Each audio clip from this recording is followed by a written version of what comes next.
কালকে তো 31শে ডিসেম্বর, একটা কল করবেন। এবছরের শেষ সময়টা আপনার ভয়েসটা একটিবার শুনতে চাই। নতুন বছরে প্রাণ খুলে হাসতে পারবো। জানি হয়তো সে ভাগ্য আমার হবে না, তবুও কেন জানি অপেক্ষা করতে মন চায়।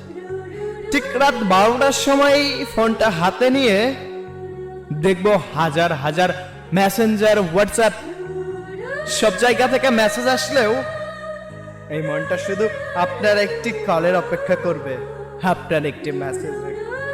কি কল করবেন না? এতটা পাষাণ হইয়েন না। ভালোবাসি বলতে হবে না, অপরিচিত মানুষকেও তো মানুষ জিজ্ঞাসা করে ভাইয়া কেমন আছেন। ঠিক সেভাবেই না হয় একবার বলিয়েন।